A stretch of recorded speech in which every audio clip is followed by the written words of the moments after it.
All right, good afternoon. Appreciate everybody joining us today. Excited to wrap up spring football and our 15 practices, able to get all those in, which was very, very positive. Thought we had a really good final scrimmage with our guys. We put out the end of the year award, or I guess end of the spring awards. Just kind of don't go over all of them again, but just kind of hit on a few highlights. I thought that the most improved guys that we identified, A.J. Barner, Tim Weaver on offense, really excited about their growth and development. Both those guys have really, they've been here, for at least a full year now for A.J. and Tim here being here for a couple years and just really starting to do some great things for us in their areas. And Raheem, Lane, and DeMarcus Elliott on defense, with Raheem moving to the safety position, which we've done that before, but obviously missed last season. And really great to have him back. And just his leadership, I thought he really took a big step in that area. I thought that he, just showed tremendous maturity in his preparation. It was also just amazing how when you miss and you realize that, it's a privilege and a blessing to be able to be out there practicing. He and I talked about that quite a bit, he kind of had just a renewed sense of everything, because of not being able to play last year. So really proud of him. And then DeMarcus, trying to really kind of make him more versatile up front, playing multiple positions, and I just thought he had looked a step quicker and just really strong in his consistency every single day. And he's kind of always been that way, always been such a consistent guy. So, but that's continued in his leadership role. And then, the LEO awards are ones that people don't maybe necessarily know what those mean. And where we got that from, a few years ago, I just wanted to find a way to recognize throughout spring practices the guys that really buy into practicing at a high level and attention to detail with tremendous effort and focus during special teams drills. Not necessarily special teams group work, but doing, a unit where we're doing the punt or the, punt return or kickoff return. But we're talking just the fundamentals of being a great special teams player in both cover units and return units. And I make a big deal about that because that's, in the month of April and March when nobody's watching and it's so far away from the season, yet, man, these guys are busting their tails. And we made a big deal about that and have for several years now. I didn't have a chance to do it last year because we got cut short. But that's why I call them the LEO Awards, because it's guys that truly don't care who gets credit because it's not about them. They're just working their tails off for this football team in the quietness of a practice months and months away from the season. But they're getting better. They're making this team better, and that's how you win football games in the fall. So the whole list of guys there, I am going to read this list off. Cam Jones, Devon Matthews, Davion, Irvin Poindexter, Bryson Bonds, Javon Swinton, A.J. Barner, Chris Childress, and McCall Ray. Just all those guys just really, really did a great job. And there's a bunch of them. We have 8 guys on that list, and so which was awesome to see. And a whole bunch of guys got nominated and discussed as a staff. So just pleased with the effort, pleased with the focus. We talk about attitude and effort all the time. In special team, you talk about it as a football team because those are 2 variables that you completely control. So that's been the emphasis as we try to get better fundamentally, improve our depth, as well as make some modifications to our scheme. So that's where we're at. Excited to move in our next phase of our training, and as we wrap up the school year here, and our guys are working hard in the weight room right now. Questions? Just wanted to ask about DeMarcus Elliott. You mentioned him as one of the most improved guys. He obviously was a late addition to your recruiting class, JUCO, and then obviously no spring last year. I mean, how has he kind of progressed, would you say, to be a most improved guy? And then you talk about him playing different positions. Could he be in the mix of the 3 technique, I guess, as well as the nose? Yeah, that's really kind of what it came down to. Like you mentioned, he didn't have a chance to have a full preparation last year. Which I thought it hurt him. It hurt a lot of our linemen just because of just the nature of that position and what you need in the weight room, what you need technique-wise during the spring that we missed a year ago, and even all that you missed during the fall camp piece as well with being chopped up. So I felt like that he's always been a guy that since he's been here has just played really hard for us. Definitely, love his effort, love his care factor is really high. Such a good person off the field and doing everything you ask. And then, as I mentioned, we want him to be able to be more versatile, to be able to play that 3 technique spot and be able to play the nose or the three, and that's not something we've had him do in the past. And so it's not the same position. There's different things involved with it, different techniques involved, and even the block reactions are different. So just felt like that he got some real valuable reps there, showed a lot, gives us more versatility within our defense and personnel as well. So just proud of the way he's progressed.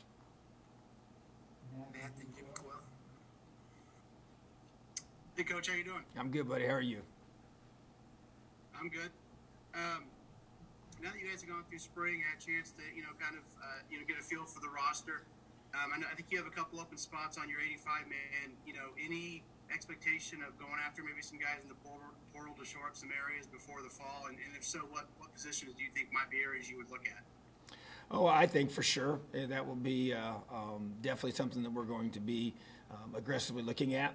And I would just say right now, when you just look at, where we're at each position, I do think there's a need for some more depth at safety.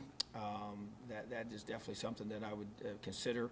Defensive line as well, always looking for guys there that maybe you're looking for guys that can give you something more than what you have in terms of skill set wise in certain spots there.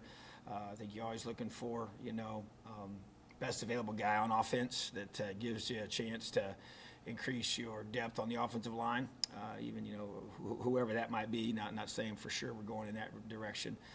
But obviously, even you look at, with Dexter's injury at quarterback, that area that puts a little bit of a concern for that spot, a little more pressure on, our guys coming in to be able to step up and be ready and get Michael back 100% healthy, like is the expectation. So, but just that's another, and then you just say, playmaker, on offense. So obviously you don't have a ton of spots, just a few to look into and to consider. But yeah, I think that's always looking for those options to be able to improve your football team. And with the transfer portal, that's something that's not been a component in the past, but it is now part of the dynamic of college recruiting. And so, looking at all those options and see what guys are in there and who's a fit with us. And that's really the key. That doesn't change. It's guys that fit with us that can help us become a better football team. Hey, Coach, how's it going? I'm good, buddy. How are you?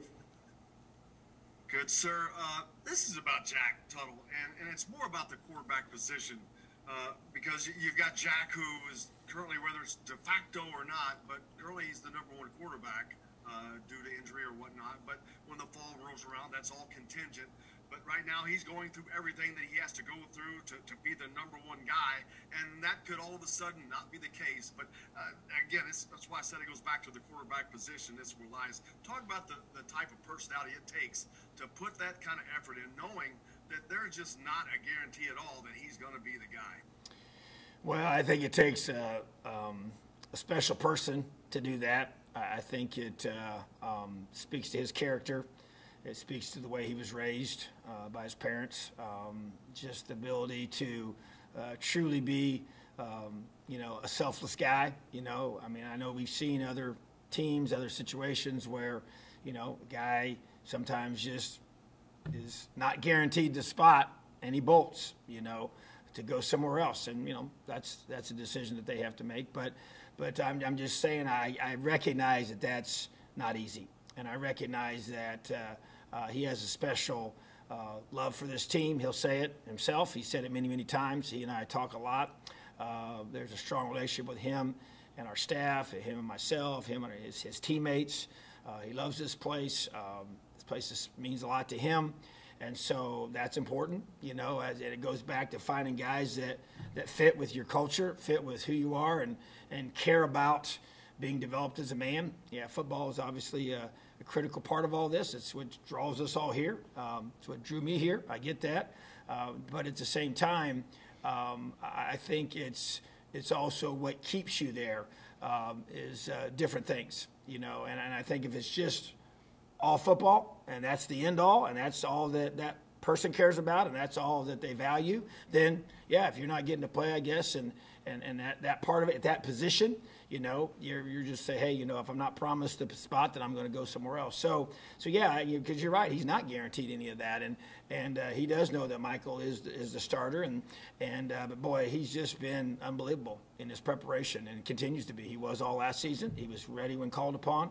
That's why he won the Elio Award for the whole team, you know, to end the season at our banquet, you know, a few weeks ago, and that was chosen, you know, by myself and our staff, and because of just the unselfishness, the living out that phrase, you know, to his teammates, and not just saying it, but, you know, really truly being that way, and realizing that, hey, you're right, you know, I'm going to bust my tail, I'm going to be ready, you know, and if he has, you know, whenever he's called upon, you know, he's going to be ready, and I believe that, and that's a special thing to have on your team, and it's important to have. We're going to need everybody, and you never know what's going to happen.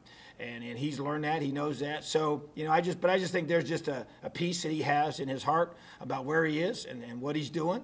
And he just wants to do whatever he can to help this team be successful on game day, which is pretty special. Tom, then Dustin.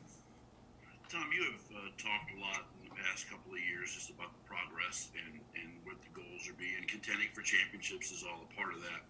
And I know you always look at things one game at a time and such, but when you talk about this upcoming season and contending for titles, it's more of a 12-game picture too.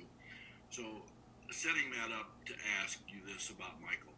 If comes August and September, he's not 100% or he's 95 or 90, I mean, where do you draw the line there as to how quickly you try to get him back in the games if he's not 100%?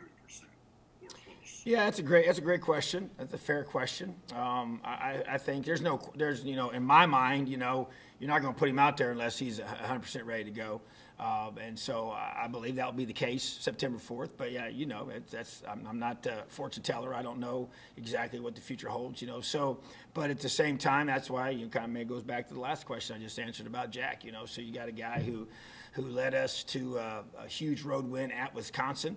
A place that is hard place to play at and win at, and against a really good football team in that setting, you know. And so basically, you know, you got a guy that you know can take the reins and go with it. He's been our quarterback this whole spring, and, you know, like I said, came into that game against Maryland and was extremely sharp when he needed to be against the defense that was giving us some tough looks, you know, and doing some good things and making some of those throws hard. And so I just feel like that, yeah, you expect Michael to be ready to go, and that is the expectation from my end.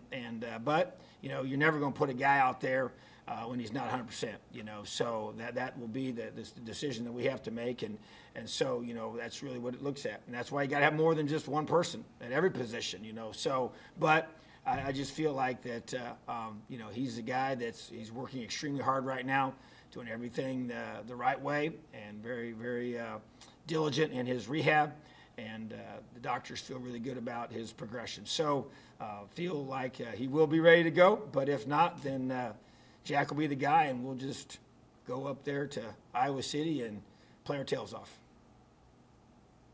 Dustin, then Sammy. I guess just to stick on that topic, I mean, what if we just look at on-field progression, how did you see Jack get better in these last 15 practices? What is he better at now than he was at the start of the spring? And what did you see from the other guys that you had to use in the quarterback position and you know, the walk-ons, and, you know, what did you like about what they were able to accomplish this spring?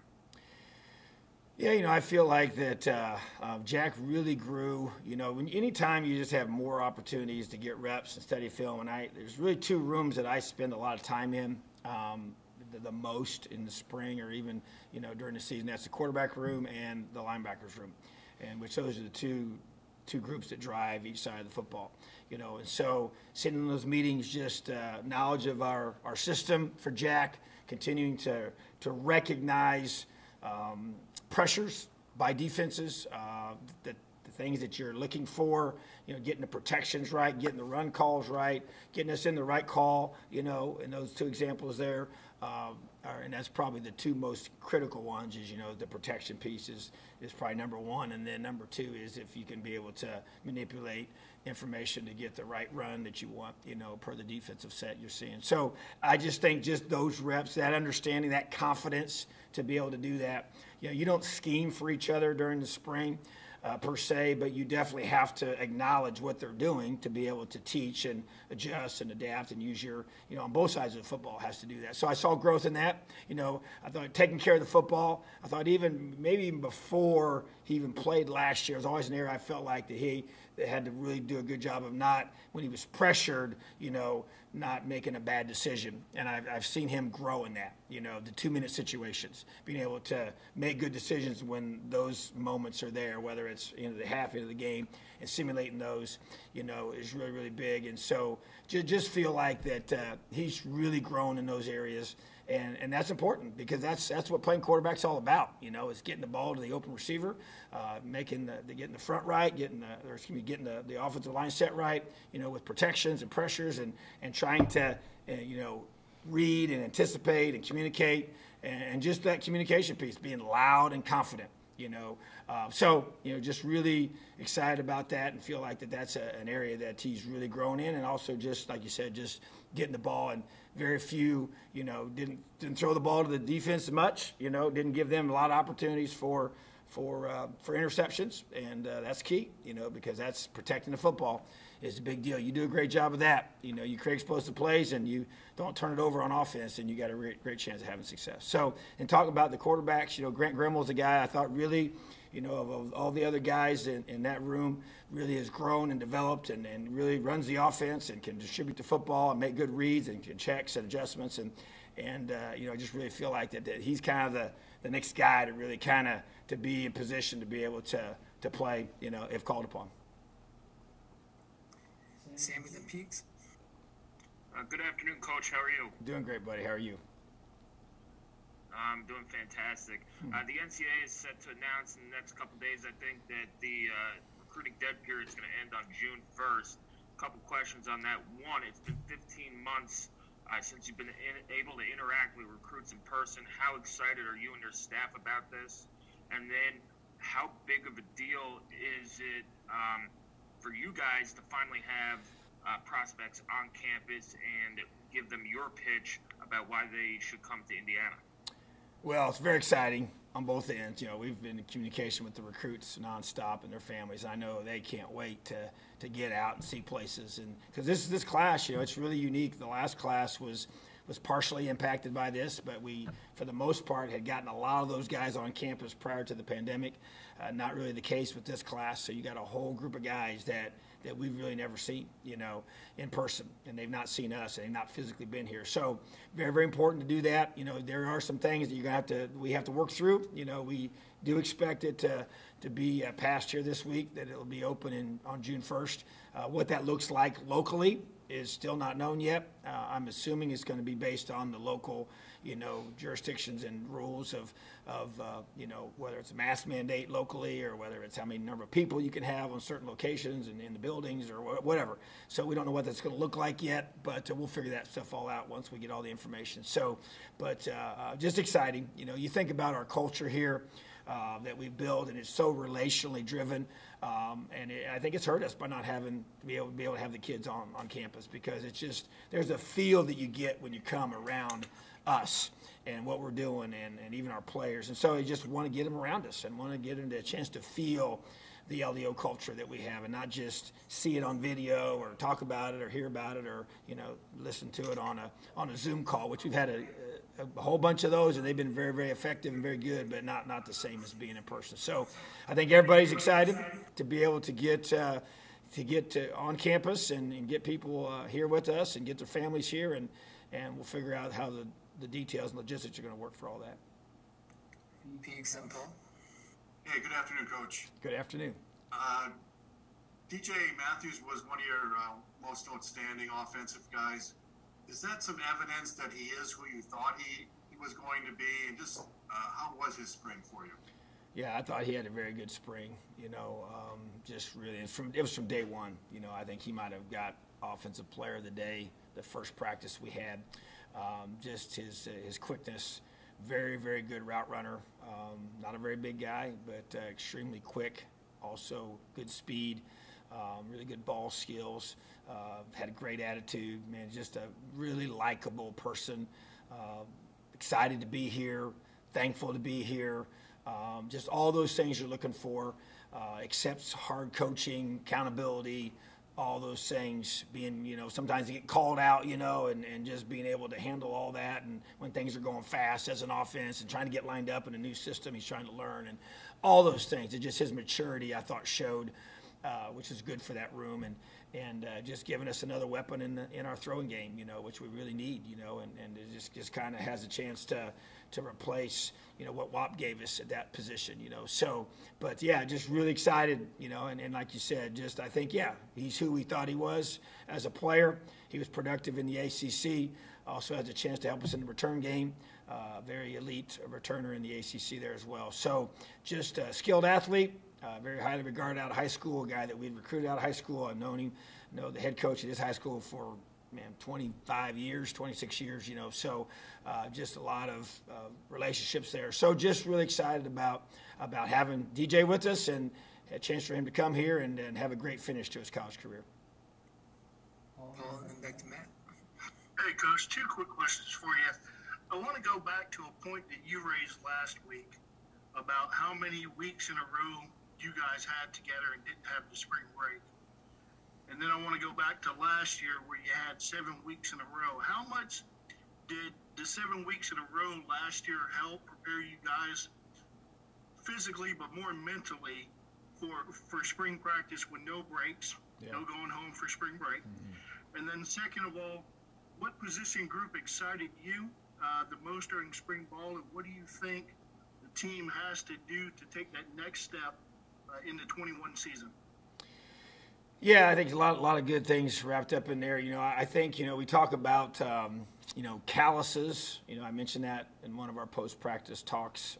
We talk about a lot as a staff and what that means, as you build for the future, and I think you talk about what happened in the past and all the extended time that we had, together, did not get a break. And because there is a need at times for a mental, emotional break from things to be able to recharge and come back and go at it strong again. And so, but I think just that perseverance, that grit that gets built over time when you have to go through that does build. And when it's slow and deliberate like that, and it is that callous building mindset, and if it's rushed and if it's too much too soon, then it creates blisters. And that's the whole principle there of even with as you hit, as you train, as you get your bodies ready, to be able to handle that. And, sometimes those things have a way of preparing us for the future, for sure. And just like it did, even that this past spring was a long haul. That's why even here we're trying to give our guys a chance to get away a little bit once we finish the semester here again, because they didn't have a spring break. They had no chance to really go home, and that is valuable for our guys, to be able to do that. So I think that's very important for us. I think also you talk about what position group is out there. Several stuck out to me. I think probably our secondary would be the one that just jumps out to me is just a group that tackles really well. They cover well. They do a lot of good things. They got a lot of veteran leadership in that room. Both rooms, talking about the safeties, the Huskies, the corners, all those guys together. Just the secondary that we have, even though they're coached by different coaches. But I just think that those guys on the back end have a chance to be a special group, for us. And even though they got to keep getting better, keep working, and that's that whole challenge of how do you keep working on tackling, and tackling in space is a critical piece to playing great football and special teams and on defense. And so got a lot of guys that can do that, and they bought into that. And we do a lot of drills that we call pre-contact tackle drills, and then contact tackle drills. We're literally doing it with pads on, so we got to be able to do both. And we learned that during the pandemic of trying to do some creative ways of hitting, equipment rather than hitting bodies, just to keep our guys healthy, but also just doing the, following the pandemic rules that we had early on. So just that's the group to me that sticks out. And I think the biggest thing for our team is that, we have as a collective group. That's why chase is the one word that I picked for 2021 is this group going to chase greatness every single day? And what does that look like? What does that mean? And that's why we've had the guys go through and say, okay, these are the 9 things. They got to have 3 areas where I'm going to personally be chasing greatness, and 3 areas where I'm going to academically be chasing greatness, and 3 areas where I'm going to be chasing greatness physically. And those are 9 things that they've been working on this whole offseason, or this whole spring, from when they got back after the bowl game till the finish. And then I'm going to meet with them here starting next week again. And now we're going to have goals for the summer, that they're going to have some new goals that we're going to set up to be able to go after, and we're going to assess how they're doing with the others that they had set up and how they attained those or didn't attain those, and so what can we do to get to that level. So to me, we have to elevate as a group. Everybody. It's not just one thing. I can't just point to one thing that's going to say that's going to be the key for us. But if you want to be a better football team in 2021 than you were in 2020, that we individually have to improve. And it doesn't have to be some massive. It just has to be just deliberate, incremental improvements of every single person on this football team, coaches included, to become a better football player, better football coach by the time we take the field on September 4th. Matt, then we'll wrap up with John. Hey, Coach. One of the guys you recognized after spring ball was Davion Irving Poindexter. He's a walk-on. A lot of people probably don't know who he is. Walk-ons have been a big part of your program. You guys haven't been afraid to use him. What did you guys like about Davion? What did he show you in the spring that could tell you that he could be a guy that could, get in the mix there at running back this fall? Well, if you notice, he was listed twice, in the LEO Awards, which is awesome for his effort and attention to detail during special teams drills. And that's where he showed up in the fall. I mean, he played on special teams quite a bit, and I'm sure maybe people didn't notice that as much. Didn't know. I mean, I had somebody ask me, say, who's number 34 when we got done with our last spring scrimmage, and he got the MVP, the co-MVP for offense with DJ. And so just I think that he's always had. Now he's one of those guys where I remember even a year ago when we were in fall camp. I don't remember if it was the first one or the second one we had, but I was like, man, there's a couple times when he ran the ball, because he would sometimes be, as we got through the season, he'd be wearing. He would be on scout team, so he'd be wearing a scout team jersey. And we always put our scout team in the jersey numbers of the players that they're simulating for that week. And so sometimes you'd forget who he was because he was wearing a different number. And I was like, man, who's that guy? And he just has really good suddenness to him, and as a running back, he's got really good ball skills, so he can catch the ball out of the backfield. He makes really good cuts. He's quick. He's explosive. He's tough. He makes plays on special teams. He's on, whether it's the cover units or the return units. You got to remember this.